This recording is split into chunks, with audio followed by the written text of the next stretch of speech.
নমস্কাৰ বন্ধুসকল, মই বিশ্ব আৰু মোৰ ইউটিউব চেনেলে আপোনালোক সকলোকে পুনৰবাৰ স্বাগতম জনাইছোঁ। বন্ধুসকল, আজি মোৰ এই ভিডিঅ'টোত মই আপোনালোকক দেখুৱাম আপোনালোকে কেনেকৈ অতি কম সময়ৰ ভিতৰত আপোনালোকৰ QR কোড বা বাৰকোড এটা জেনেৰেট কৰিব পাৰিব। তেন্তে আহক ভিডিঅ'টো আৰম্ভ কৰোঁ।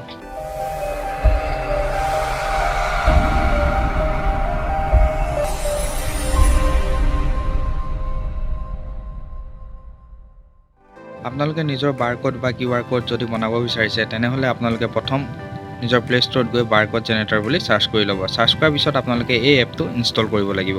ইনষ্টল কৰি অ'পেন কৰি ল'ব। অ'পেন কৰাৰ পিছত তলত থকা প্লাছ চিনটো আপোনালোকে ক্লিক কৰি দিব। ক্লিক কৰাৰ পিছত ইয়াত স্কেন কোড আৰু এড কোড দুটা অপশ্যন পাব। আপোনালোকে এড কোডত ক্লিক কৰিব। ক্লিক কৰাৰ পিছত ইয়াত আপোনালোকৰ কেইবাটাও অপশ্যন পাব। আপোনালোকে কোনটো ধৰণে আপোনালোকে বাৰকোড আৰু QR কোড ল'ব বিচাৰে আপোনাৰ সুবিধাৰ মতে আপোনালোকে ইয়াৰ পৰা চইচ কৰি ল'ব পাৰে। মই QR কোড অপশ্যনটো ক্লিক কৰি দিছোঁ।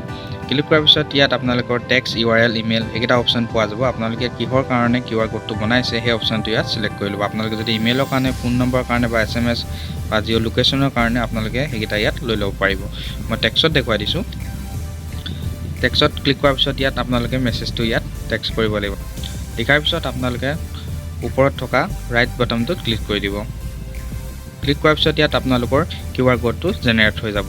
জেনেৰেট হোৱাৰ পিছত আপোনালোকে যদি নিজৰ ফ্ৰেণ্ডসকলৰ মাজত এইটো পঠিয়াব বিচাৰে তেনেহ'লে ওপৰত ক্লিক কৰিব। ক্লিক কৰাৰ পিছত ইয়াত আপোনালোকে আপোনালোকে কালাৰটো চিলেক্ট কৰি ল'ব পাৰিব। আপোনালোকে কোনটো কালাৰত QR কোডটো পঠাব বিচাৰে, আৰু নহ'লে আপোনালোকে ইয়াৰ পৰা PNG, JPG, WEBP আপোনালোকে ফৰ্মেটকেইটা চিলেক্ট কৰি ল'ব পাৰিব। তাৰপিছত ইয়াত শ্বেয়াৰত ক্লিক কৰি আপোনালোকে Facebook, WhatsApp, Instagram, Gmail, message আপোনালোকে য'ত পঠিয়াব বিচাৰে QR কোডটো শ্বেয়াৰ কৰি দিব পাৰিব।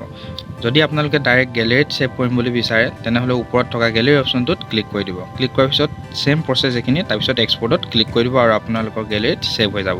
ঠিক তেনেধৰণেই আপোনালোকে যদি বেলেগ ফ্ৰণ্টত QR কোড বা বাৰকোডটো বনাব বিচাৰে তেনেহ'লে আপোনালোকে ঠিকেই এনেকৈ ক্লিক কৰি দিব। ক্লিক কৰাৰ পিছত আপোনালোকৰ যোনটো সুবিধামতে বনাব বিচাৰে তাত আপোনালোকে নিজৰ টেক্সট বা কণ্টেক্ট নাম্বাৰ বা ইউটিউব URL, ৱেবছাইটৰ URL আপোনালোকে ইয়াত ছেভ কৰি পেলাই QR কোড জেনেৰেট কৰি পেলাই প্ৰিণ্ট কৰি ল'ব পাৰে, আৰু আপোনালোকে য'ত স্কেন কৰিলেও সেই কোডটো কাম দিব আপোনালোকৰ। তেনেকৈ বন্ধুসকল, আপোনালোকে নিজৰ সুবিধাৰ মতে যিকোনো এটা QR কোড বা বাৰকোড আপোনালোকে জেনেৰেট কৰি ল'ব পাৰিব।